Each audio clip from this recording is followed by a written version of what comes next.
Yo, what's going on, everybody? This is Coach D, and welcome to Real Talk Tuesday. Man, I'm super excited to be with you guys. Let me say this. Many of us, we're missing opportunities.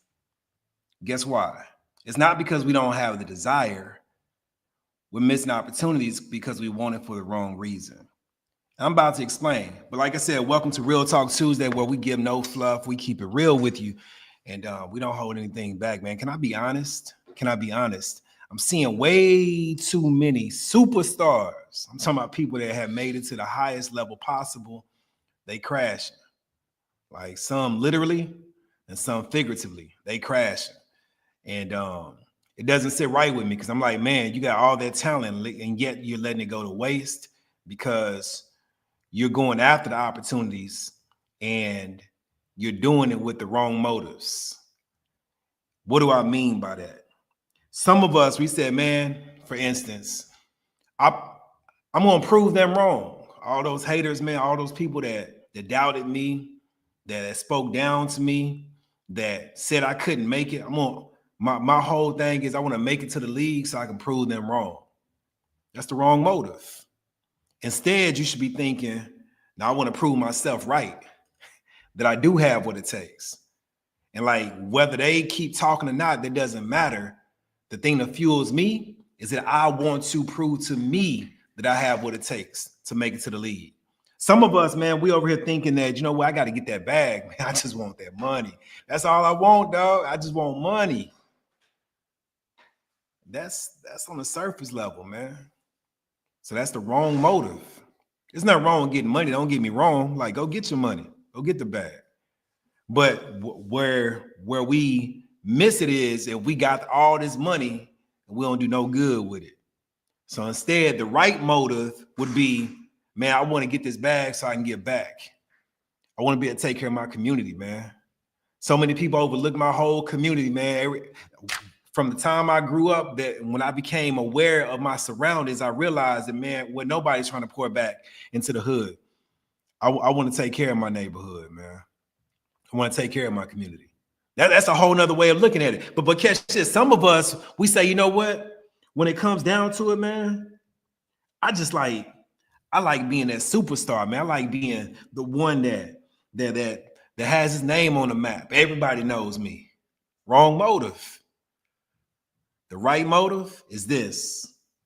I want to make sure my family's name never fades away, never dies out, that people forever remember the Thomas family. That's a whole nother way of living. And so today we're going to talk about it, man. Again, Real Talk Tuesday. I don't know if you guys had an opportunity to see, but last year, a young man by the name of Rashee Rice, all right? Rashee Rice, he's a wide receiver for the Kansas City Chiefs. Man, superstar in the making for sure. Had an incredible rookie campaign. I'm telling you, like, he did his thing. The young man did his thing. I want to share with you a quick video about Rashee Rice, which I think you might find interesting. All right, I think you might find it interesting. Now let me pull it up for you real quick. Yeah, when I saw this, I was like, okay. Let me share it with the young kings, man.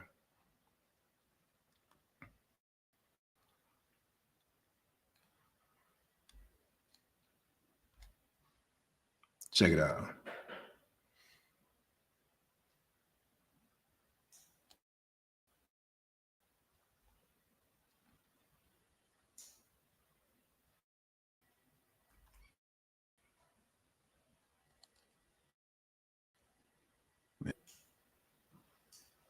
Hi and good evening. I'm Steve Eager. And I'm Heather Hayes.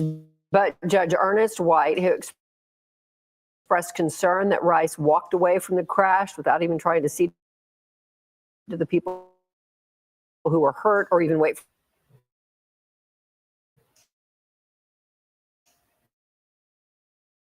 Fox 4's Sean Rabson. It had no jail time in it, restitution and 5 years probation. The judge did not like it. He felt that Rashee Rice needed some jail time as a consequence for his actions last spring. So the judge met with both sides in chambers, then announced he was adding to the conditions of probation 30 days in jail, and he had some words for Mr. Rice. I have no doubt that hindsight being what it is, you're remorseful about what occurred that brought you here today. What brought Rashee Rice to Judge Ernest White's courtroom was this: a chain reaction accident caused by Rice in March of 2024 when racing his Lamborghini at speeds of more than 119 miles an hour along Central Expressway went out of control. What you did out there. Many people were injured. The North Texan and former SMU student athlete, now Kansas City Chief, has made restitution of more than $115.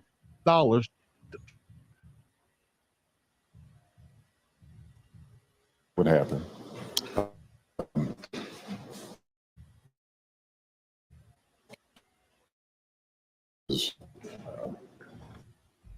What's to make it involved amply taken care of.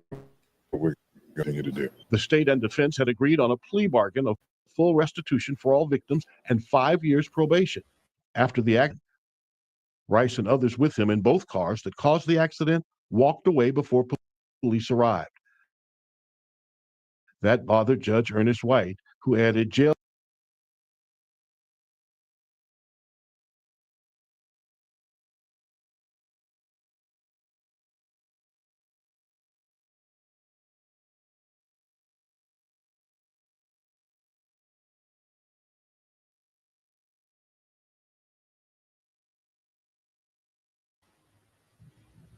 time to the plea bargain agreement. As a condition of probation, I'm ordering you to serve 30 days in the county jail as a condition of probation. I'm not ordering you into custody today. In a statement, District Attorney John Creuzot says, in part, we are extremely fortunate that no lives were lost that day, and Mr. Rice is fortunate to have walked away unharmed. We hope he takes this as an opportunity to mature and leads by example moving forward. I wish him the Rice's attorney, Royce West, if Rice wanted to say anything publicly. Rashee, did you want to say anything at all? But through the DA's office, and some of it reads, there have been a lot of sleepless nights thinking about the damages my actions caused, and I will continue working within my means to make sure everyone impacted will be made whole. Mark, I am profoundly sorry, adding, I fully harm I caused to innocent drivers and their families. Rice faced 6 other potential cases, but as part of the plea deal, the state will not go forward on those. No doubt the attorney did an amazing job on your behalf. That doesn't happen every day. Good luck to you, sir. Now, the 30 days jail time is to be served over the length and breadth of the.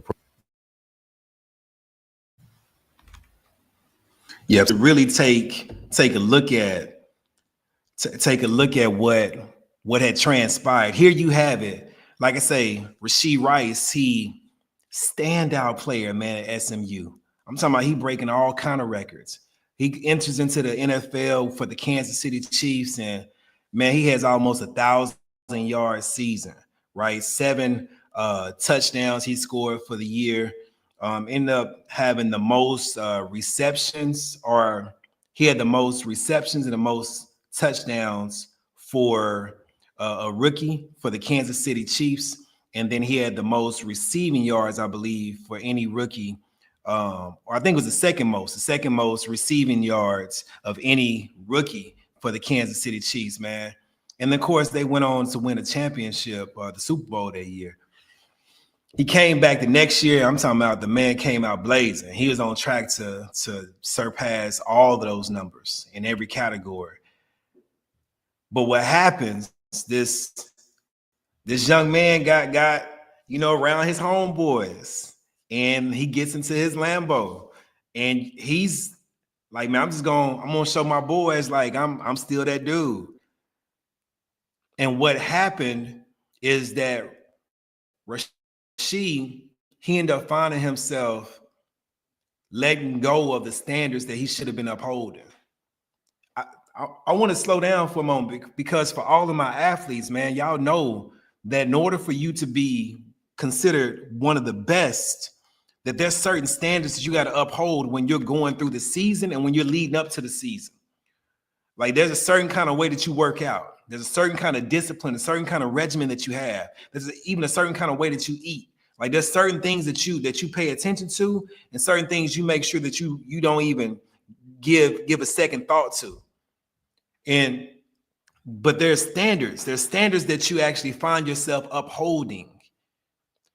What I'm saying to you is the same way that you uphold standards for football or basketball, baseball, track, whatever you're doing, the same way that you're upholding standards for that specific sport is the same way you should be upholding standards when it comes to life, period.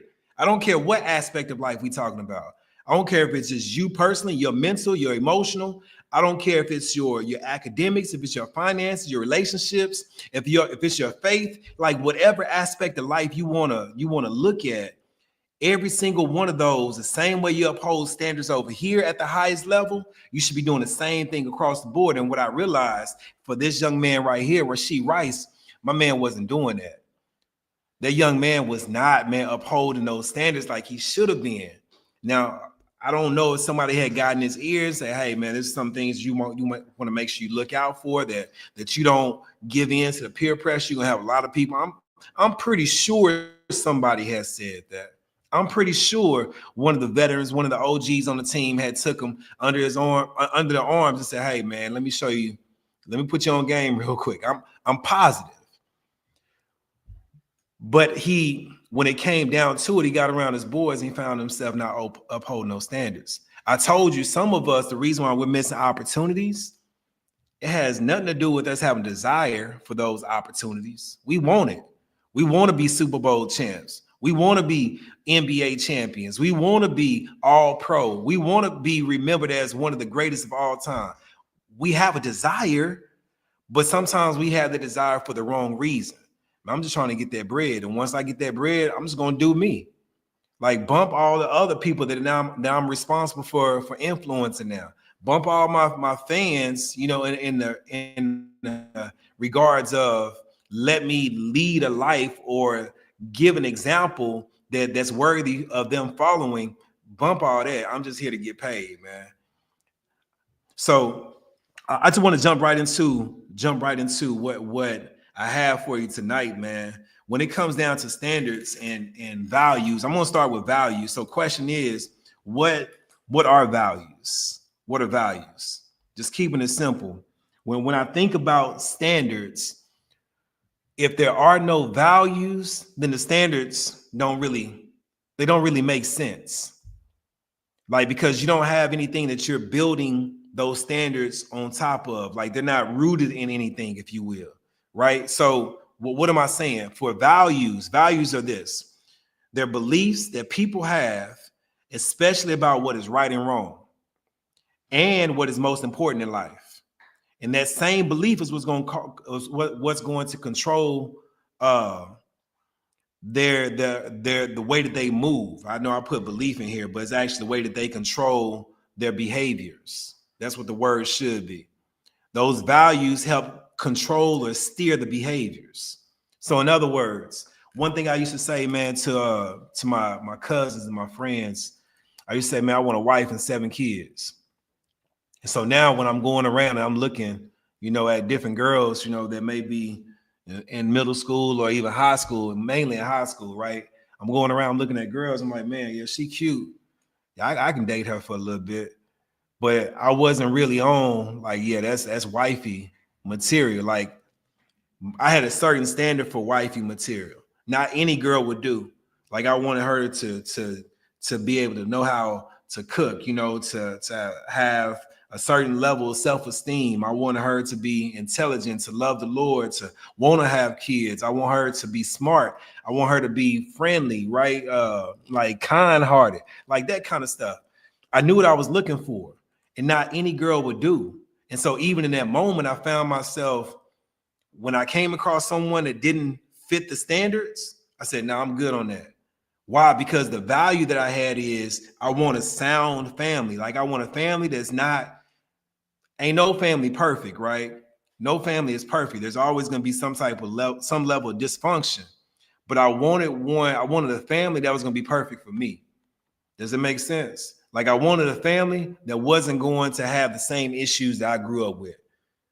Mama and daddy, you know, being a certain kind of way towards one another, which wasn't cool. Them splitting at an early when I was real young, you know, I didn't want to cause my kids, my future kids, to have the same kind of problems and heartaches that I had growing up. So long story short, for me, because of the values, the things that I found that was most important for me, because of those values, I was able to now create this set of standards that I was going to live by.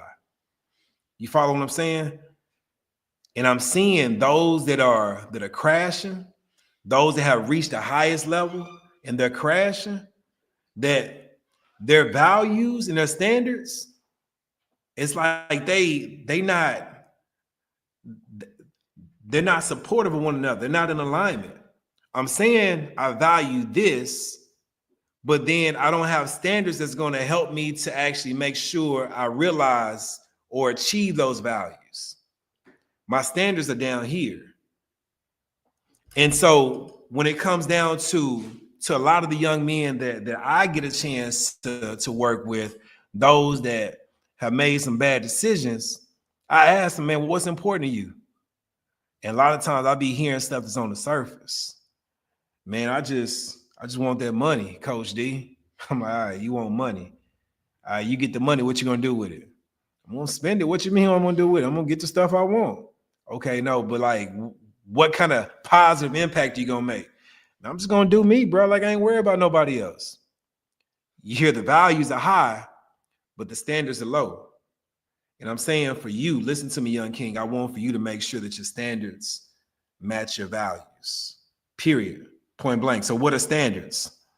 Standards, that's the baseline. When I talk about standards, man, like this is like I'm not going, this is the mark. I'm not going below that mark. This is the mark. I'm not going below it. So if I say I want for my name, when people hear my name, I want them to salute, man. When people hear my name, I want them to say positive things about it.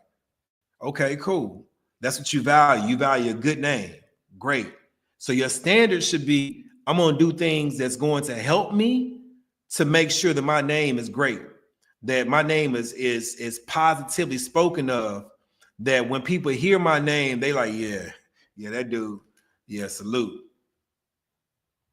If that standard doesn't match that value, then you got the wrong set of standards.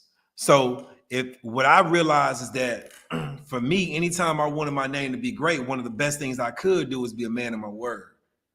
And still something I'm still working on, because I find myself overcommitting. If I can just be all the way 100, like I find myself saying yes to so many things that it's not that I don't value my word, I do. It's not that I don't value my name, I do. But I also value pleasing people so much that I'll say yes, until I'm overcommitted. And now I find myself not hitting the standards to make sure that I obtain the value that I want. And all I'm saying for you is the standard is your baseline. Like I'm not going to drop below this. I want my name to be great. I'm going to be a man of my word. I want my name to be great. I'm going to make sure I prepare so I'm on time. I want my name to be great. I'm going to make sure, you know what, my work ethics where it needs to be. If I want my name to be great, I'm going to make sure that if whatever I do, I'm going to give it my absolute best, right? Excellent effort. That's how I make my name great. I want to put my family on the map. Good. So that means I'm going to be disciplined. Making sure I'm taking care of my responsibilities, like for real. Making sure the things I need to say no to, all those distractions that keep me not from being focused on what it is I say I want. I'm gonna get rid of those distractions. I'm gonna choose my influences. Like I'm gonna be very selective of the people I allow to influence me. I'm gonna be very selective of the people I follow to, the people I give my ear to.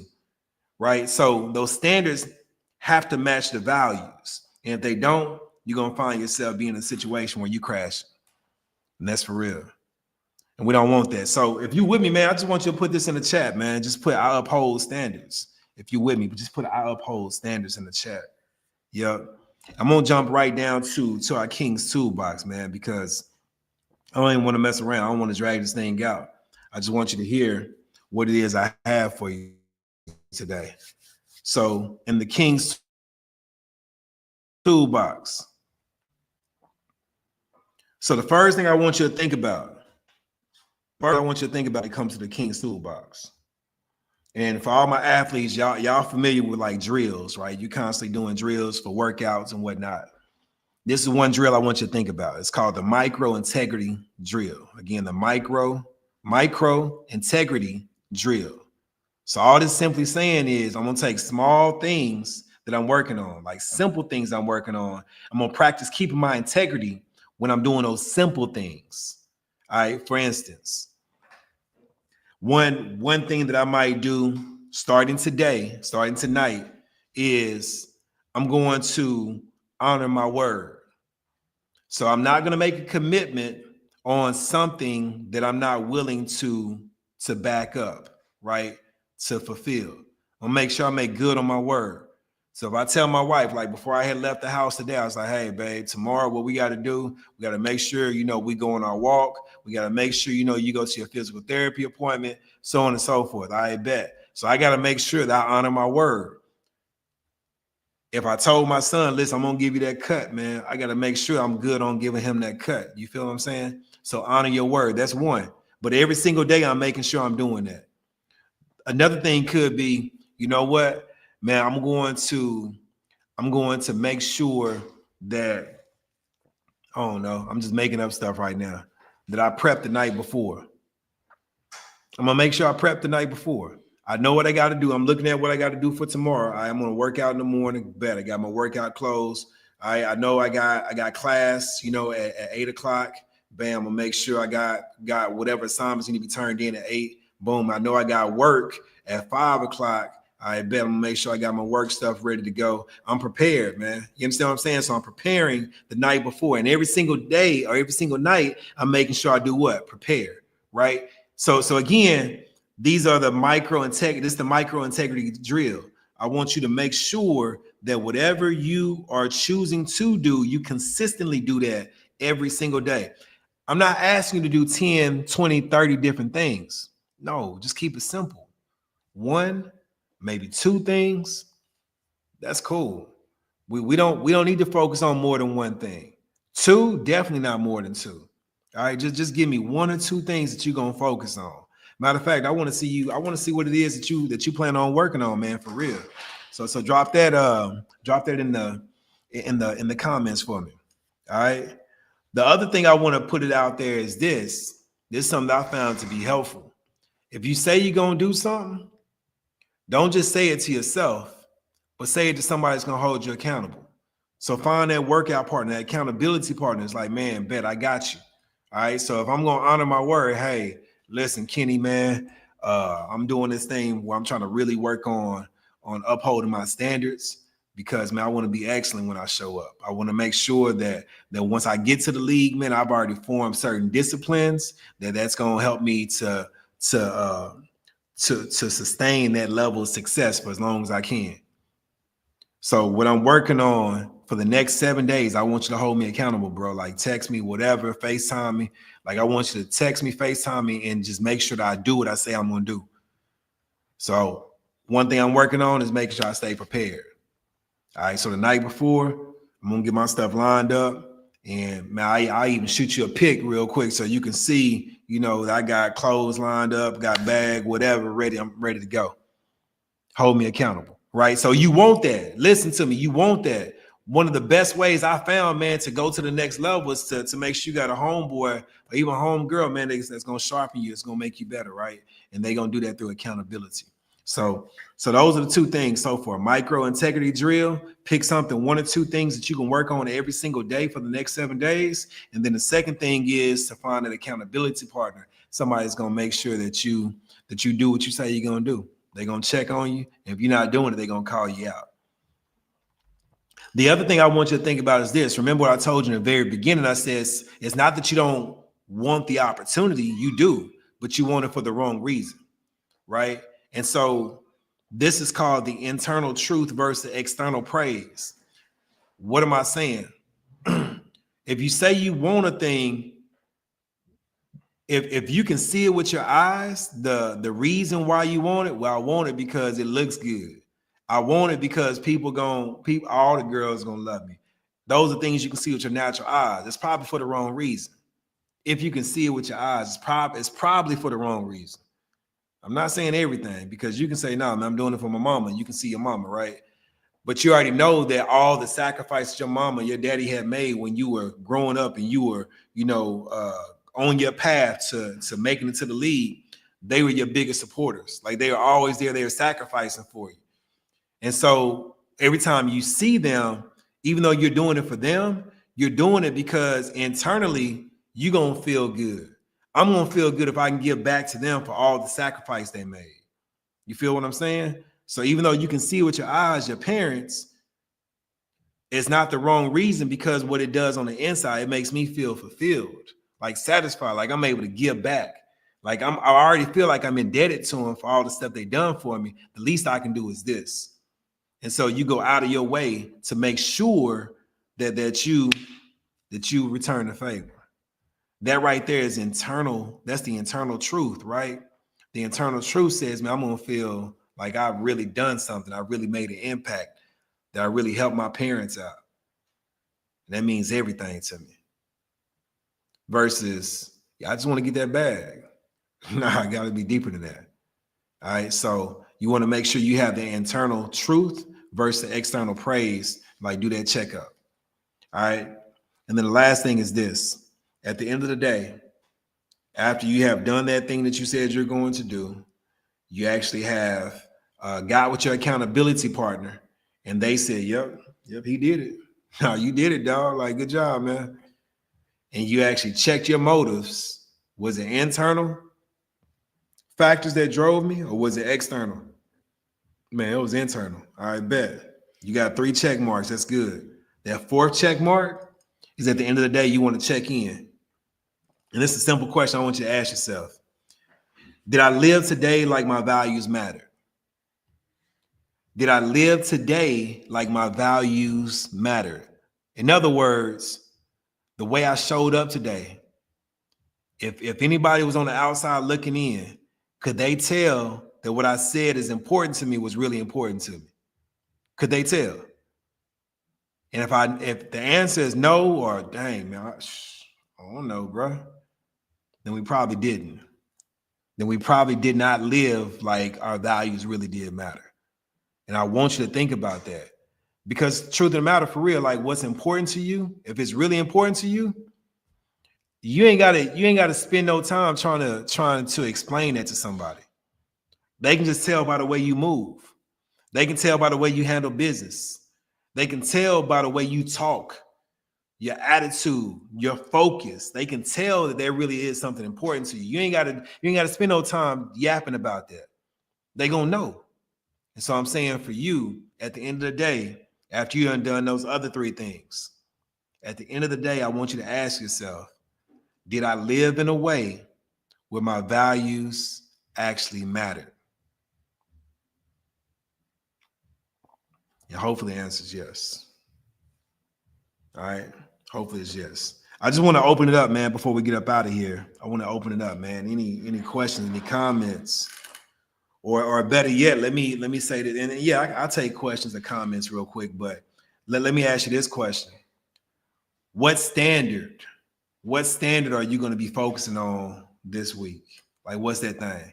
Is it honoring your word? Is it making sure that you're prepped and ready to go? Preparation. Is it cutting out, distractions, or it's priorities over distractions, right? Because maybe you still want to get your game on, right? Ain't nothing wrong with gaming, as long as it's not interfering with what you got to take care of, right? As long as it's not interfering with what's most important to you. So yeah, so drop that in the chat, man. I want to be able to see, like, what standard are you looking to take on this week?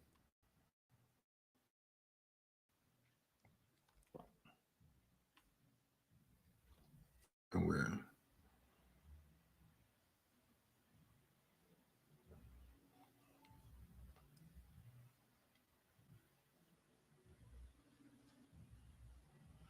Let me see. I haven't done this yet. Let's see where we're at.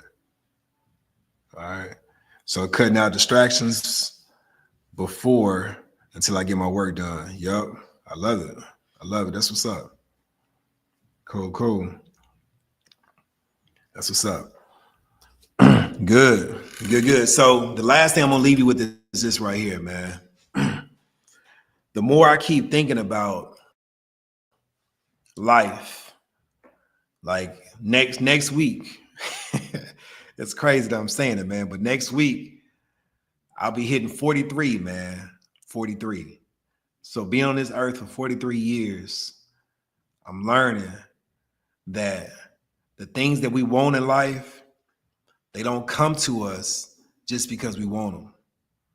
Like we don't get in life the things that we deserve necessarily. I know that may sound crazy because in our mind, we think we deserve this, and that. We don't always get in life what we deserve, but what we get in life, the things we get in life is things that we are prepared for, the things that we work for. And a lot of us, we're not preparing or working for the things we say we want. We're just saying we want it. And we think because we deserve it, that it's just going to pop up. It's not, man. But in order for you to get those things, guess what? You got to make sure you have certain standards in place. And those standards are going to be based on your values. So if you don't have values, you don't know what's important to you, then you don't have any standards, right, to live by. So you got to have the two. With that being said, I told you guys, listen to me, you are a winner. But winning is a choice. So whatever you do not quit. Tune in next week, man. Same time, 8:15 p.m. YouTube live. All right. Real Talk Tuesday. This is Coach D. I'm out.